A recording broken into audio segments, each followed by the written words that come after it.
That was fun. All right. Welcome back to another just and stuff on this channel. We're going to talk about the Vans versus Georgia Tech game.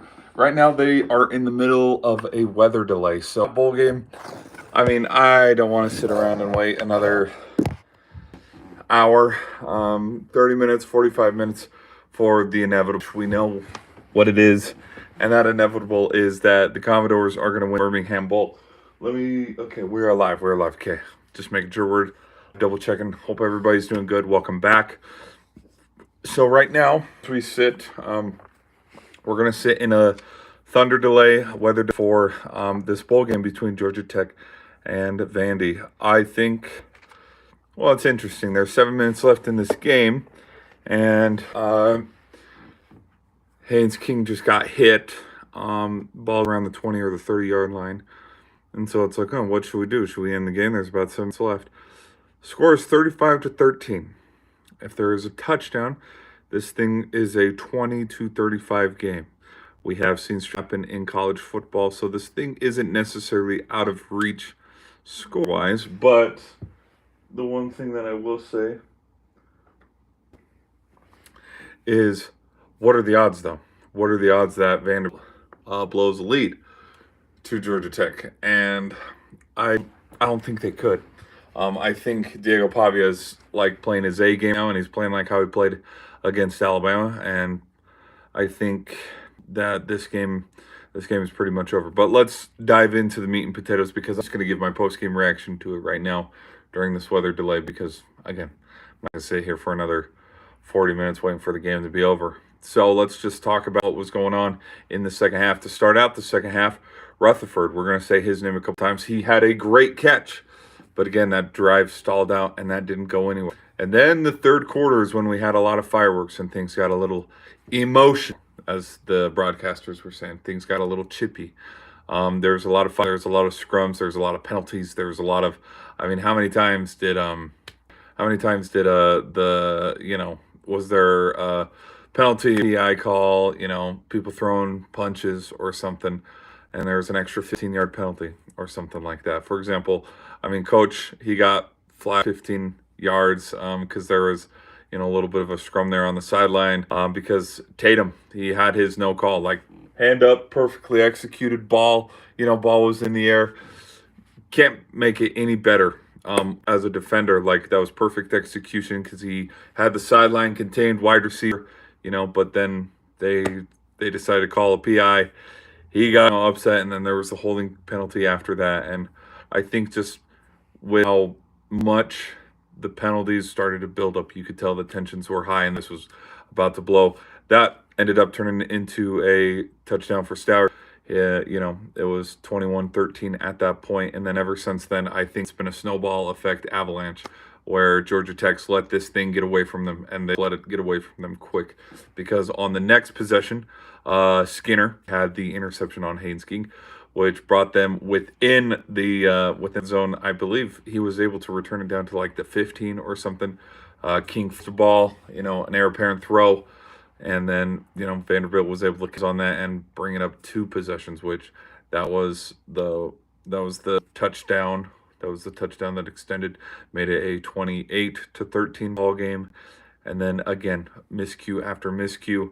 The second thing that happened for the Yellow Jackets that didn't particularly go their way and wasn't really beneficial was great effort and great execution by Rutherford, but it ended up biting him in the butt just a little bit, because as he was trying to gain extra, running east to west, not north and south, one of the linebackers was able to punch the ball loose, and Vanderbilt was able to recover another fumble. And that was the crucial thing in this when we talked about it at halftime. And yards were even, first downs were pretty even, but the biggest number was 0 turnovers on both teams. But in the span of just the third quarter alone, there was 3 crucial, oops, by Georgia Tech, and Vanderbilt took advantage of every single one, capitalized on it, turned the turns into points.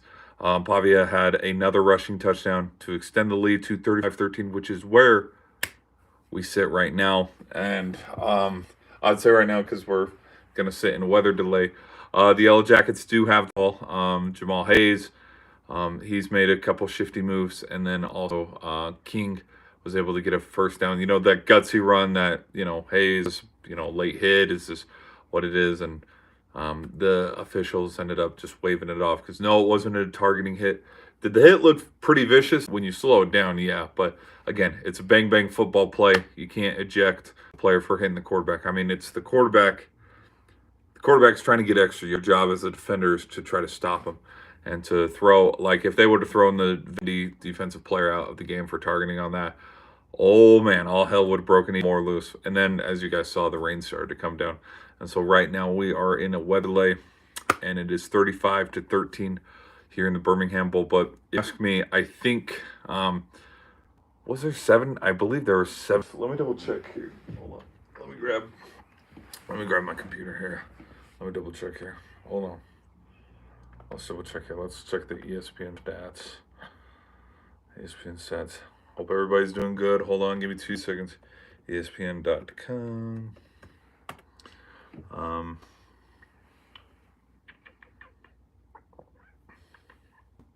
Box score. Delayed. Damn. Delayed. They never actually gave the official. They didn't give the timestamp on when this thing was delayed.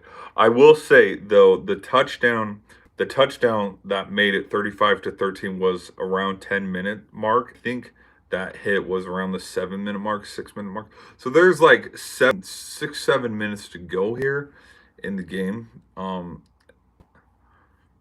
Debating on if you want to even like continue, because I know we're all for player safety, fan safety and stuff. Like, it is a thunder warning. They gave a thunder warning, but I mean, there's 7 minutes left in this game. It's just like, let the game run out the clock. Because right now, what Georgia Tech would have to do is 35-13. Oh, shit. I can't do simple math here. A 22-point game? It's a 2-point game. So it's 3 touchdowns and 1 2-point conversion. So they have to, for them to try to, I don't know about that.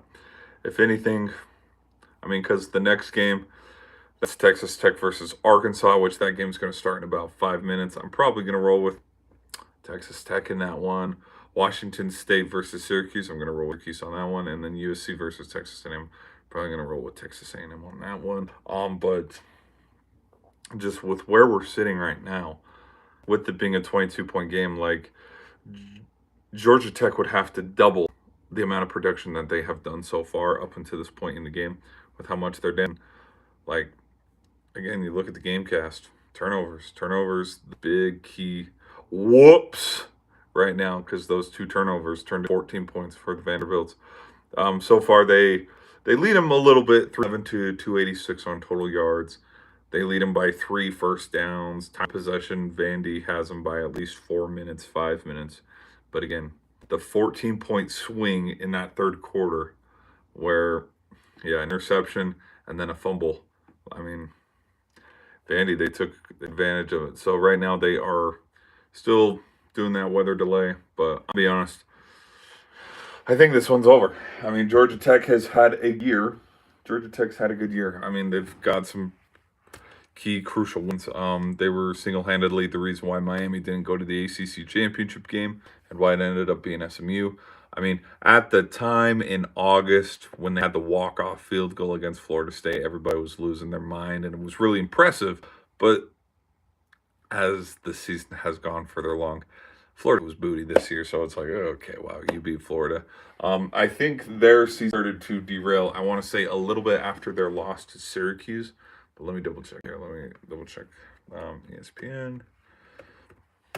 Let's go by game. Whoa, easy, mister.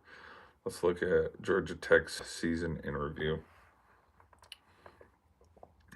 Because, they lost to Notre Dame. I think I did see that game. And then, oh my gosh, how could I forget it? Yeah, the Georgia game, the 8 overtime game.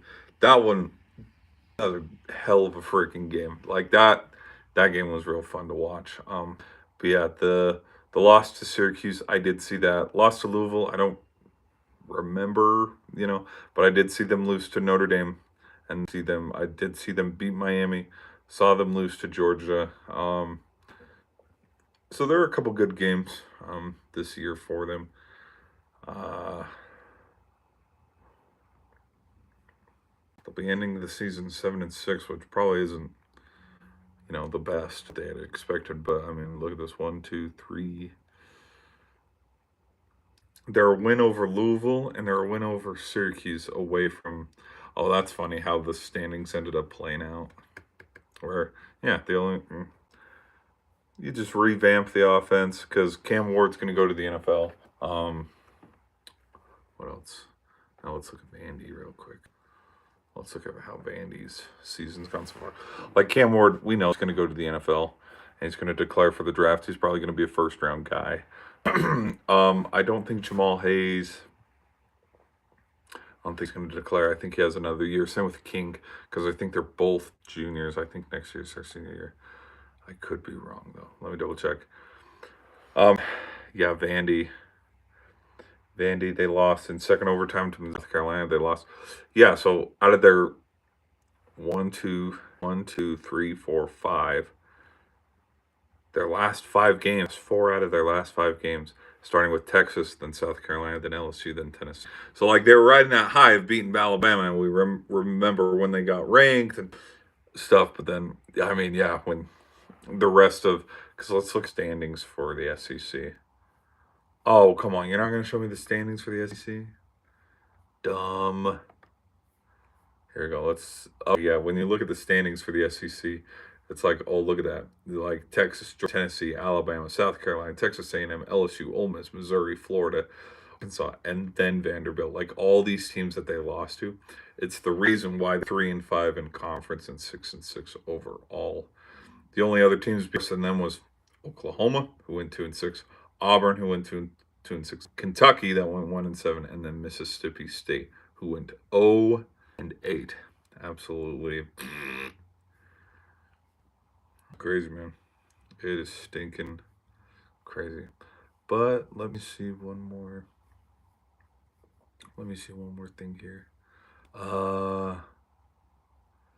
Vandy's gonna have to go to Alabama next year, to Texas, to Tennessee. So I mean Vandy it might be tough sledding on out too for them, because I mean, look at who they got to play. And with the home and home series and stuff, it's not going to get easy. It's going to be tough. But so, that's going to be my thoughts on that. It was a good game. It was a fun game. I'm not going to lie. The first half was, first half could be summarized in 3 plays. It was a little boring, but then I give the MVP to Pavia, just because he's played phenomenal today. The second half, like that third quarter, that's when it started to light up, and I think that's kind of what every single game teeters on. Is you can have a low scoring, like think about the Georgia Tech and Georgia game. Like that game was pretty, but then the fourth quarter, touchdown, tied.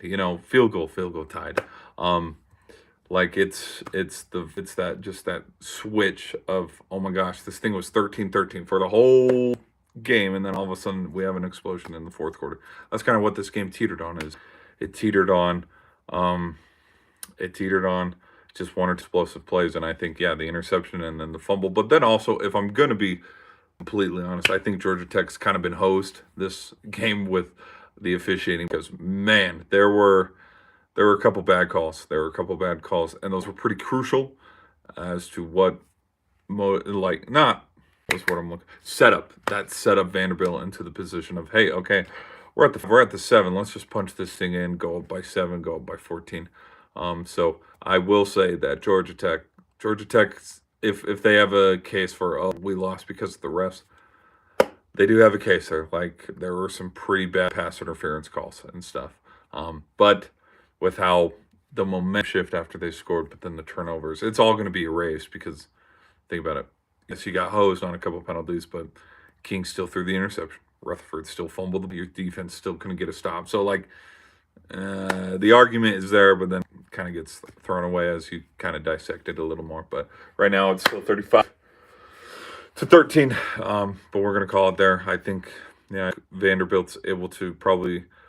I think Georgia Tech might come out make the 20 to 35, but then ultimately, because there's only 6 minutes left, 7 minutes left in the game, Vanderbilt's able to secure the ball, bleed a little bit more clock. This thing probably ends 38-20, something like that. But again, if there is crazy and if there is chaos, I mean, I'll give another post-game reaction and we can look at that when it's said and done. Okay, let me look at the polls real quick.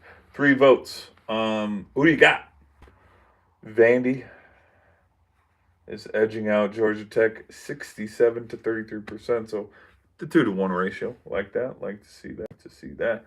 And yeah, I got nothing much else to say. Other than I hope you guys, Bob Ross. Who are you talking to? Talking to you. No. Hope you guys had fun. If you guys enjoyed what you watched, be sure to hit that like, subscribe button. We're trying to hit 1,000 subscribers by the end of the year. By the end of the calendar year, going to 2025, but it's a little bit of a stretch. We're a couple hundred away from that, but I thank you guys for watching. I'll catch you in another stream. We're going to be doing Washington State against Syracuse. We'll do a halftime report for that and do a prediction for that, and then I'm going to go catch a movie tonight. We're probably going to do a reaction and a review for the movie that I see tonight, and then Texas A&M versus UC. So I want to try to go catch a film like the Washington versus Syracuse game. I missed that game, if I'm being completely honest, because that might be when I go watch the movie, or maybe we'll miss the Texas A&M game versus UC. I don't know. It all comes timing and whenever the movie's at and blah blah this and that. Plus I gotta do, hey, what times are we showing the, but I'll go look at that. Thank you guys for watching. Hope to catch you in another stream. Peace.